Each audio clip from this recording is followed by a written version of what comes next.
कराड ते करतील, मी अशी त्यांना विनंती करतो.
यानंतर प्रधान समितीचे प्रथम नागरिक विठ्ठल तिरोले, उपसरपंच पद्माकर आरसोड, शंकर मुसळे तसेच डुकरे साहेब यांच्यातर्फे केराम साहेबाचा सत्कार होणार आहे आणि संतोष गुवाडे पण सत्कार करतील.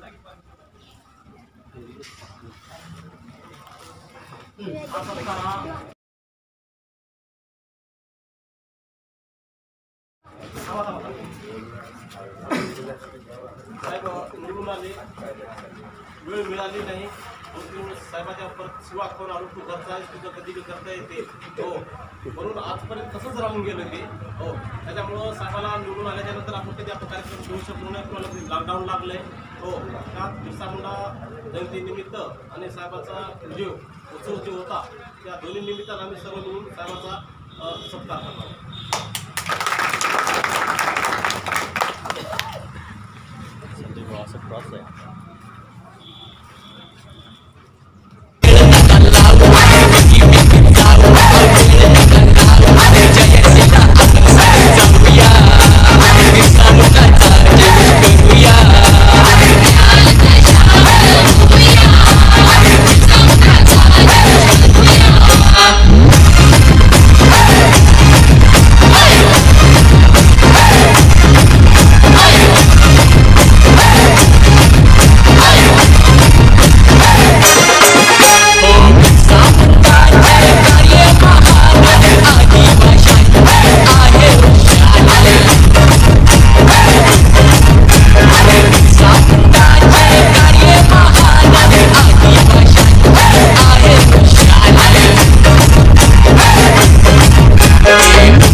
या ठिकाणी मी बोलण्यापूर्वी सर्व महापुरुषांना अभिवादन करून माझे बोलणे आपल्या पुढे मांडत आहे. ज्यावेळेस केराम साहेब निवडून आले त्यावेळेस किनवट माहूर मतदारसंघातील ज्या प्रकारचा 15 वर्षापासून विकास रखडला होता तो विकास सर्वसामान्य माणसाला वाटू लागलं की आता आपला विकास होणार आहे. साहेबांनी आपला जो रस्ता आहे त्यासाठी केंद्रीय मंत्र्यांना भेटून रस्त्याचं काम तात्काळ सुरू व्हावं यासाठी पाठपुरावा केला. त्याचबरोबर साहेबांनी आपल्या किनवटला रेल्वेसाठी केंद्रीय मंत्र्याकडे पत्र पाठवले. त्यामुळे 24 तासात त्या पत्राची दखल घेऊन साहेब 24 तासात आपल्या किनवटला रेल्वे चालू झाली. आपल्या पत्राचा एवढा प्रभाव आहे. त्याचबरोबर मी अनेक वेळा आपल्या ऑफिसवर येऊन बसतो साहेब, त्यावेळेस मला असं निदर्शनास आलं की वेगवेगळ्या ठिकाणी लोक अंधारात आहेत. त्यावेळी आपल्या माध्यमातून इतक्या जलद गतीने प्रश्न डिपोचा असो किंवा तुम्ही जरी नसलात तरी आपले प्रकाशजी आहेत त्यांच्या माध्यमातून तात्काळ लोकांना वीज मिळत आहे. अनेक वर्ष असं होत होतं की या ठिकाणी असं होत होतं की काही काम असलं नेत्याला फोन केला, नेता कुठं आहे, साहेबाला भेटायचं. साहेब आहेत मुंबईला आल्यावर भेटा. पण ज्या वेळेस आपण निवडून आलात साहेब, त्यावेळेस सर्वसामान्य जनतेला असं वाटू लागलं की आपल्या प्रश्नाला वाचा भेटेल आणि खरोखर विकासाची कामं व्हायला लागलीत साहेब. आपण आतापर्यंत इतक्या दिवस त्यांनी 15 वर्ष राज्य केलं, काय केलं? आतापर्यंत एकही दवाखाना मंजूर केला नाही. परंतु साहेबांनी काल परवा दिवशी मुख्यमंत्र्यांकडे मागणी केली की आपण 30 खाटांचा दवाखाना मंजूर करावा. त्याचबरोबर आपले जे ॲम्ब्युलन्स आहेत साहेब, त्या आपण 8 ॲम्ब्युलन्स मंजूर केल्या. त्यामुळे अनेक नागरिकांना त्या ॲम्ब्युलन्सच्या माध्यमातून फायदा होत आहे. असे अनेक विकास कामं सांगाव तेवढे कमी आहेत. परंतु या कोरोनाच्या स्थितीमध्ये देखील आपण एकाही सामान्य कार्यकर्ता आल्यावर भेटायला नाही होय केली नाही. त्यामुळे विकास फार मोठ्या प्रमाणात होत आहे असं मला वाटतं. त्याचबरोबर गावात एक समस्या आहे साहेब की आपल्या इथं आहे का नाही स्मशानभूमी नाही साहेब. त्यामुळे अनेक नागरिकांना हे करावं लागत आहे. तर ती स्मशानभूमी एक मंजूर करावी ही आमची गाववाल्यातर्फे मागणी आहे साहेब. त्यानंतर मी माझे 2 शब्द संपवतो व गावचे सरपंच यांना बोलण्याची विनंती करतो. 2 शब्द.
त्या जयंतीच्या निमित्ताने उपस्थित विचारपीठावरील आणि आपल्या सगळ्यांना मनापासून खूप याचा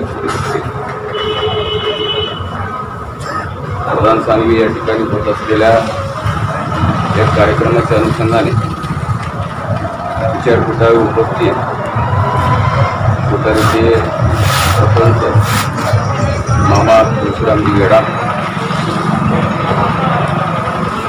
देवळानायक दांडेचे माजी सरपंच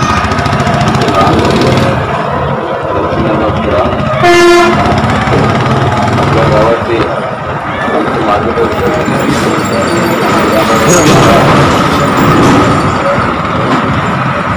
ज्येष्ठ बंधू किंबळे दादा, देवले काका,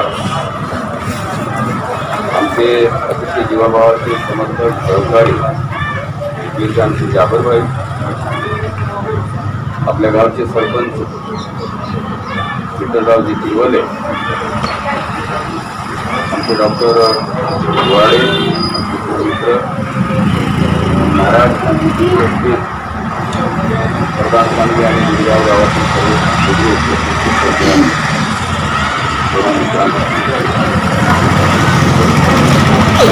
सांगितल्यानुसार मागच्या 24 तारखेला ऑक्टोबरच्या 23ला जवळपास अनेक वर्षापासून तुम्ही जे स्वप्न बघितलं होतं, मेहनती घेतली होती, ते स्वप्न आपण तुमच्या आशीर्वादाने त्या ठिकाणी साकार झाला. मला या भागाचं नेतृत्व करण्याची संधी मिळाली. मागच्या 24 तारखेला त्याला 1 वर्ष पूर्ण झालं. तुमच्या सगळ्यांना माहिती आहे की 1 वर्षाच्या कालावधीमध्ये कशा अडचणी आहेत. तरी पण निवडणुकीच्या नंतर 1-2 महिने सरकार स्थापनेचे गेले, एक छोटं नागपूरचं अधिवेशन आणि 15-20 दिवसाचं बजेट अधिवेशन मुंबईचं झालं आणि 22 मार्चपासून गेल्या 5.5 महिन्यापासून आपण जागतिक फार मोठ्या संकटाच्या समोर तुम्ही आम्ही सगळे लोक त्या ठिकाणी जात आहोत आणि त्या कोविडवर सुद्धा आपण मात केलेली आहोत. त्याच्यामध्ये दुमत असण्याचं काही कारण नाही. तरी सुद्धा या मतदारसंघातल्या लोकांनी त्याच्यामध्ये आपल्या प्रधान सांगली आणि गाव 16 लोकांचा योगदान आहे. सामाजिक जीवनामध्ये काम करत असताना गेली अनेक वर्ष सुद्धा 16 लोकांचा अतिशय मोठ्या अंतकरणाने आशीर्वाद आणि प्रेम माझ्या पाठीचे आहे आणि मग त्याचंच फलित म्हणून 25 वर्षाच्या प्रदीर्घ प्रवासाच्या नंतर या भागाचा आपण नेतृत्व करतो आणि मी ह्या सगळ्या पार्श्ववर तुम्ही माझ्या दृष्टीने मला दैवताच्या रूपाने आहे. पण आमच्या मित्रांनी सांगितल्यानुसार जे म्हणून या मतदारसंघाच्या विकासासाठी करणं मला शक्य आहे हे अतिशय माझं वैयक्तिक काम आहे. अशा पद्धतीचे त्याच्यामध्ये लक्ष घालून काम करण्याचा मी सातत्याने त्या ठिकाणी प्रयत्न करतो, कार्यरत आहे. हे सगळं करत असताना ग्राम स्तरावर छोट्या छोट्या तक्रारी, छोट्या छोट्या अडचणी, विकासात्मक काही गोष्टी आहेत. आपल्याला एका काळामध्ये आपले प्रधान सांगली असेल की अशी सगळीच्या सगळी गाव, माझा प्रयत्न राहील की प्रत्येक गावामध्ये काही ना काहीतरी माझं त्या गावामध्ये असलं पाहिजे. माझ्या अधिकारामध्ये मी तुम्हाला सांगता आलं पाहिजे अशा पद्धतीनं माझा प्रयत्न आहे. साधारणतः दादा आणि बाकीची मंडळी घरी आली होती. तिथं अतिशय भव्य अशा पद्धतीचं मंदिराचं निर्माण करत असताना म्हणजे कुठल्याही निधीमधून कुठल्याही कोणालाही न मागता एवढी मोठी वास्तू उभं करणं ही काही साधी गोष्ट नाही. आपण सगळे म्हणजे अलीकडे काय झालं की लोकप्रतिनिधी असलेले मग आमदार असतील, खासदार असतील किंवा शासनाची जी काही निधी असेल त्या माध्यमातून अशा पद्धतीच्या वास्तू उभं झाल्या पाहिजे असं लोकांचा आग्रह. परंतु आपण स्वतःच्या पोटापाण्याच्या प्रश्नाच्या सोबत जी काय थोडे बहुत पैसे उभं करून त्याच्यामध्ये एवढी भव्य वास्तू उभी केली. खरं म्हणजे तुम्हाला मनापासून या ठिकाणी कार्यकर्ता म्हणून तुम्हाला धन्यवाद देतो, तुमचे स्वागत करतो. त्याचं कारण असं असते, देशाचे माननीय पंतप्रधानांची भूमिका तशीच आहे. आत्मनिर्भर भारत म्हणजे आपण स्वतःहून त्या ठिकाणी स्वावलंबी झालं पाहिजे. देशाच्या स्वातंत्र्याच्या आणि एकूण लोकशाहीच्या 73 वर्षाच्या नंतर या देशामधला प्रत्येक माणूस हा स्वावलंबी झाला पाहिजे अशा पद्धतीची माननीय पंतप्रधानांची भूमिका आहे. स्वावलंबी जीवन न जगता आपण स्वकर्तृत्वाने पुढे आलं पाहिजे आणि त्याच्यासाठी शासनाच्या स्तरावर ज्या काही गोष्टी असतील ते आम्ही द्यायला कटिबद्ध आहोत असं पंतप्रधानांची भूमिका आहे. आणि म्हणून तुम्हाला अभिमानाने सांगितलं पाहिजे, दिगंबरदादा गेल्या या 5.5 महिन्याच्या कालावधीमध्ये जसं राज्याच्या सरकारने किनवट माहूर भागाची नोंद घेतली, जिल्ह्यानंतर घेतली, परंतु 4.5 ते 5.5 महिने आपण कोरोनाला या भागामध्ये आपण येऊ गेलो. एकही कुठल्याही गावचा आपला माणूस बाधित झाला नाही, कुठलाही पेशंट त्या ठिकाणी झाला नाही. लोकांना आशंक वाटला की असं कसं झालं आणि म्हणून निवडणूक लढवत असताना या महाराष्ट्राचे माजी मुख्यमंत्री आताचे विरोधी पक्षनेते आदरणीय देवेंद्रजी फडणवीस साहेबांच्या सभेला आपण आलेला होता. एक माझी भूमिका मांडली होती की मला या मतदारसंघात काय करायचं, तर त्याच्यामध्ये मी अतिशय 4-5 गोष्टीला प्राधान्य दिले. त्याच्यामध्ये मग सिंचनाचा प्रश्न असेल आमच्या शेतकऱ्यांच्यासाठी, दुसरा असणार आरोग्याचा प्रश्न असेल, तिसरा प्रश्न असेल की आमच्या पोराबाळांसाठी शिक्षणाच्या सर्व सुविधा त्या ठिकाणी मिळायला पाहिजे आणि त्याच्यानंतर चौथा असणार आहे की त्या रस्त्याचे प्रश्न त्या ठिकाणी निघाले पाहिजे, अशा पद्धतीची माझी मागणी होती. परंतु दुर्दैवाने विठ्ठलराव कुठलं कास्त आपल्या मागून आणखी काय संपलेले नाही. आता हे करोना काय माहीत मुळावर आले काय म्हणजे ज्या गतीने आपल्याला विकास या ठिकाणी करण्याची गती वाढवायची होती त्याच्यामध्ये बऱ्याचशा अडचणी त्या ठिकाणी आल्या आणि म्हणून मार्च महिन्याच्या बजेटमध्ये जवळपास या मतदारसंघातल्या 350 गावांपैकी जवळपास 200 ते 250 गावामध्ये कमी अधिक प्रमाणामध्ये छोटे मोठे सगळ्या विकासात्मक बजेट आपण त्या ठिकाणी केलेली आहे. परंतु दुर्दैवाने सरकारने आर्थिक निर्बंध घातल्यामुळं पैसे असून सुद्धा या ठिकाणी आपल्याला खर्च करता येत नाही अशी परिस्थिती आहे. आता येत्या महिनाभरामध्ये आर्थिक निर्बंध उठतील, परंतु त्याही काळामध्ये सरकारने एकूण बजेटच्या 33% रक्कम खर्च करावं अशा पद्धतीची परवानगी दिगंबरदादा दिली सरकार. आता 33% रक्कमापैकी काय झालं, 30% कर्मचाऱ्यांच्या पगारीसाठी आणि 3% रक्कम हे फक्त त्या कोरोना आजारावर खर्च करायचं, दुसरीकडे खर्च करायचं ना अशा पद्धतीने बंधन झालं. आणि मग तुमच्या अधिकाऱ्याने तुमच्या आशीर्वादाने मला आमदार म्हणून निवडून आल्यानंतर मला जे माझी वैयक्तिक स्थानिक निधी मिळते, ज्याला स्थानिक निधी आपण म्हणतो, ते किमान मला 60-65 लाख रुपये त्या ठिकाणी उपलब्ध झाले आणि मग त्याचा वापर शासनाकडून औषधी आणि बाकीच्या सुविधा त्या ठिकाणी होता. मग त्याच्यातले महत्वाची कुठली उणीव असेल की जे लोकांना त्याची अतिशय आवश्यकता आहे असं माझं लक्षात आल्यानंतर त्या माझ्या निधीच्या माध्यमातून आपण त्या ठिकाणी अँब्युलन्सची व्यवस्था केली. एखादा गरीब माणूस त्या ठिकाणी आजारी पडला, रुग्ण त्याला तालुक्याच्या ठिकाणी उपचार होत नसेल, त्याला जिल्ह्याच्या ठिकाणी न्यावं लागते, शेजारच्या राज्यातल्या असणाऱ्या दवाखान्यामध्ये यावं लागते, शेजारच्या असणाऱ्या जिल्ह्यामध्ये असणाऱ्या दवाखान्यामध्ये न्यावं लागते. एवढी पैसे आपल्या त्या रुग्णाकडे त्याच्या कुटुंबाकडे आणि शासनाच्या स्तरावर त्याला ही सुविधा मिळाली पाहिजे असं मला वाटलं आणि म्हणून किनवट जिल्हा उपरुग्णालय या ठिकाणी एक मोठ्या स्वरूपाचा अँब्युलन्स, माहूर जिल्हा रुग्णालय त्याच्यासाठी एक मोठं रुग्णालय अँब्युलन्स आणि शेवटचा टोक आहे तिकडे मांडवी, त्या मांडवीला आहे. असे माझ्या स्थानिक निधीतून 3 अँब्युलन्स त्या ठिकाणी आपण उपलब्ध केले.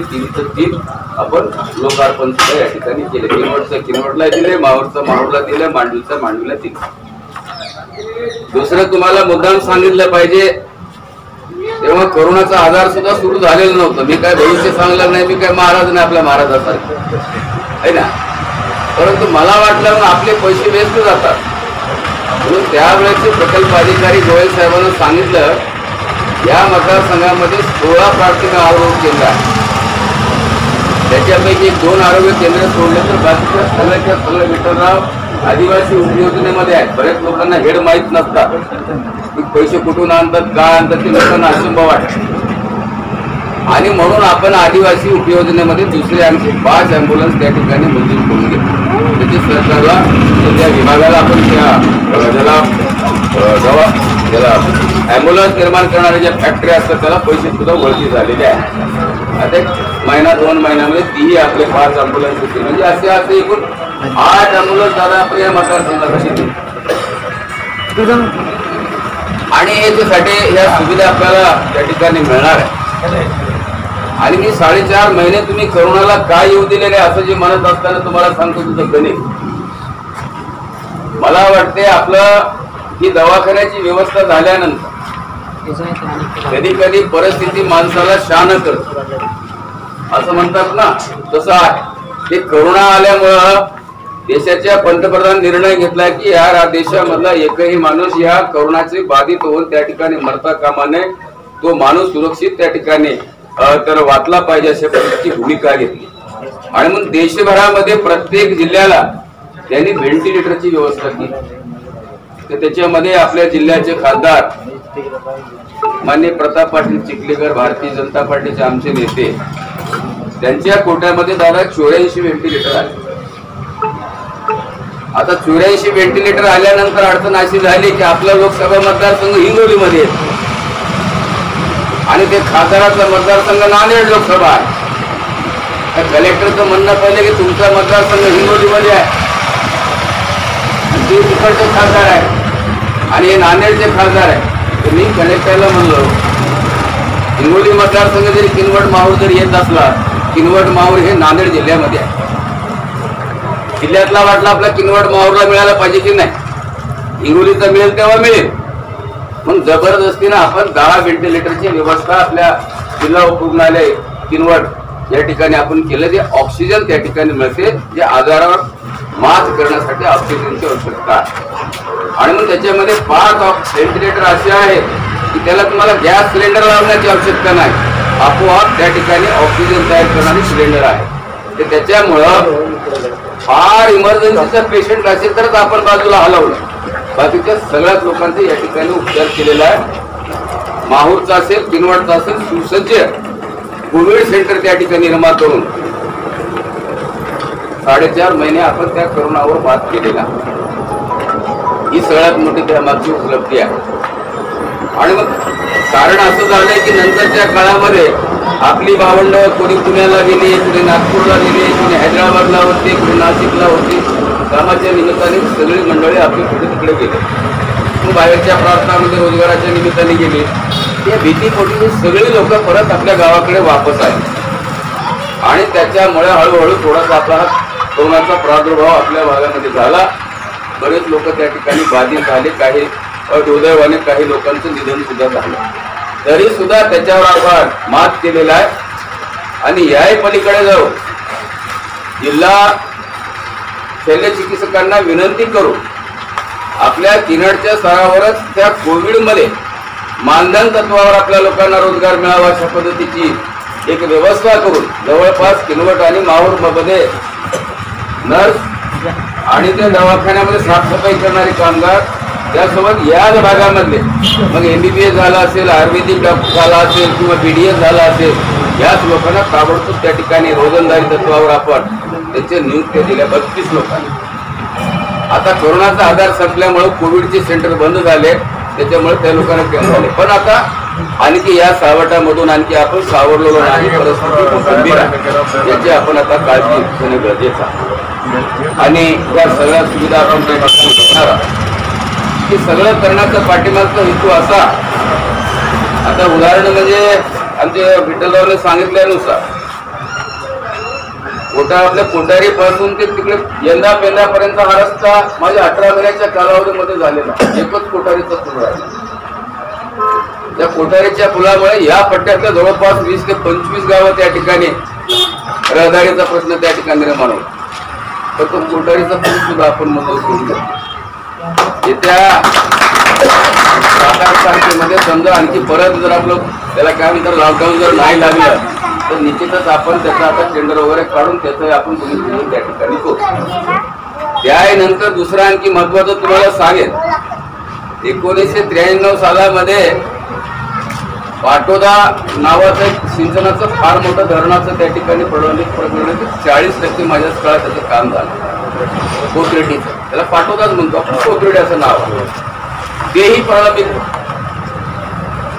ते सुद्धा आता आपण शेवटच्या टप्प्यामध्ये ज्याचं त्या कोथरेडीच्या धरणाचं केलं त्यानं शेवटचं टोक त्या प्रधानमंत्री कोठारीपर्यंत आलं.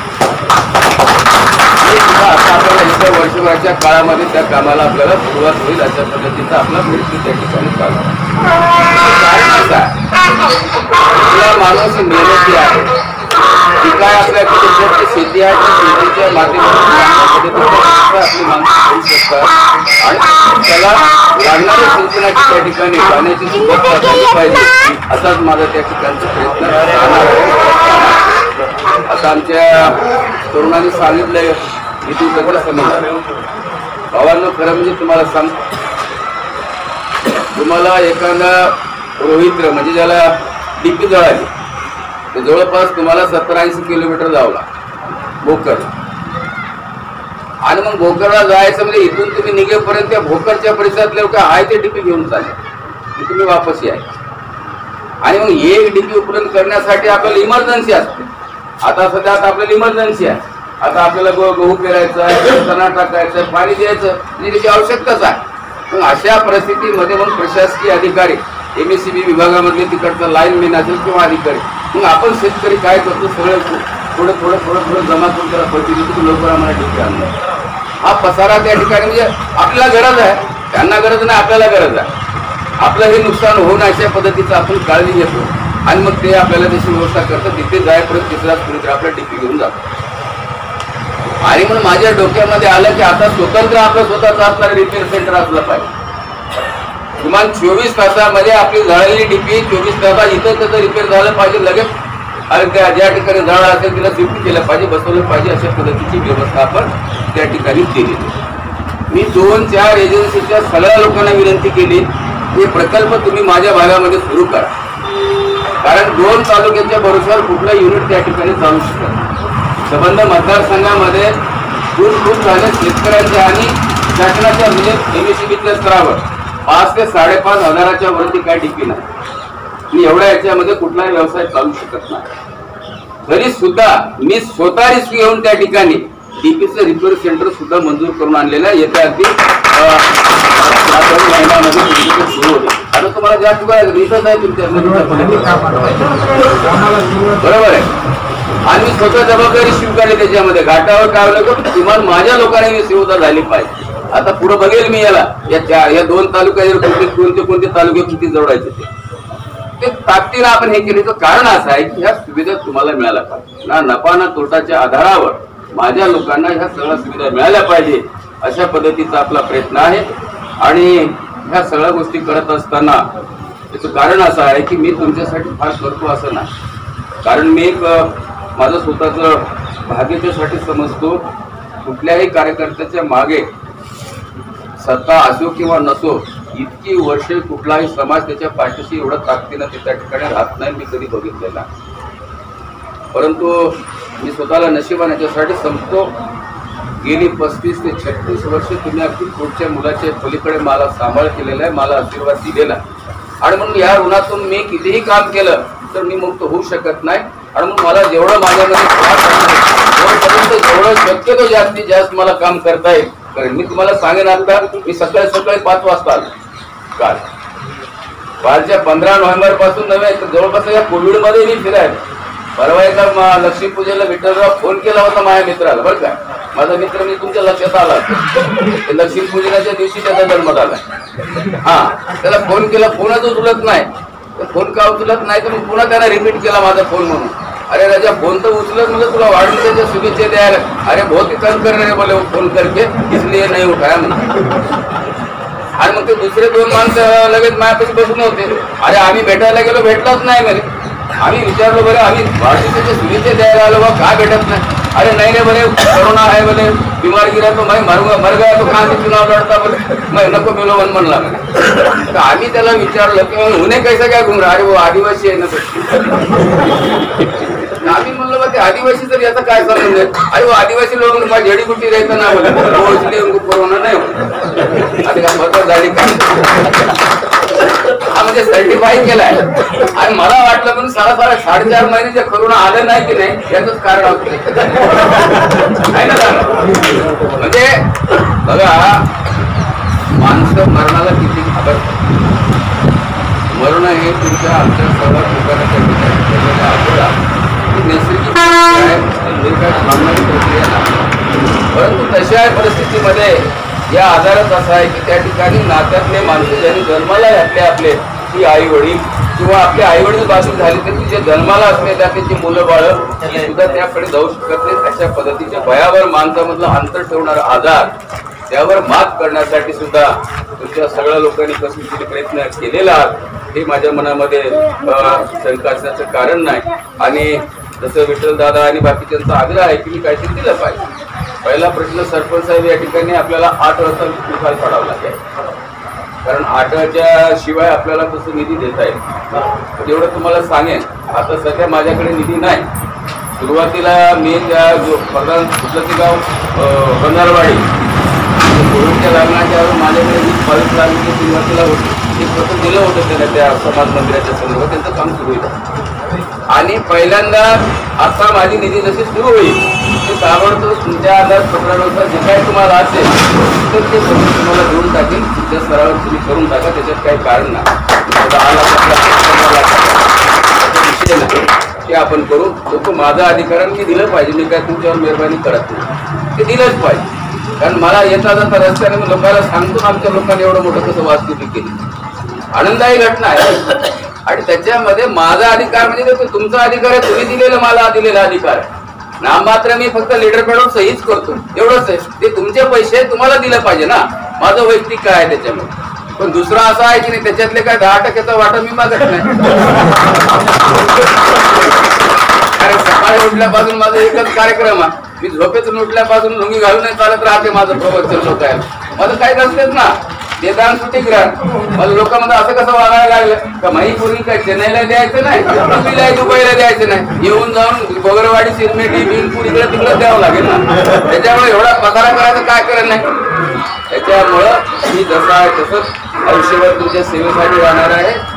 कारण बिरसाचं तत्वज्ञानच अशा पद्धतीचं होतं की ज्या माणसांनी एवढं शिक्षण घेतलेलं असताना सुद्धा तत्कालीन डिसिजनच्या फरक राजवटीमध्ये त्याला फार कुठून नंतर परंतु त्या माणसाने त्याच्या घरावर तुळशी पात्र ठेवून मायबापाचं स्वप्न होतं की एवढं शिकून हा चांगल्या पद्धतीचं नोकरी त्या ठिकाणी केली पाहिजे असं बिरसाच्या आईवडिलांचं स्वप्न होतं. परंतु स्वतःच्या आईवडिलांच्या स्वप्नाच्या बरोबर संपूर्ण उपस्थित सगळी जी सगळी माणसं ही माझीच आईवडिलं आहेत. आणि म्हणून देशाच्या स्वातंत्र्याच्या अगोदर सुद्धा आणि आजही सुद्धा ज्या मूलभूत आपण हक्कासाठी भांडतो ते तुमची जी मालकी आहे जमीन जंगल यासोबतच या अधिकारावर आपल्या लोकांवर कसं घुसपट व्हायची आणि अत्याचार व्हायचे लोकांना उचलून लावायचे या सगळ्या गोष्टी बिरसा लहानपणापासून बघत होता.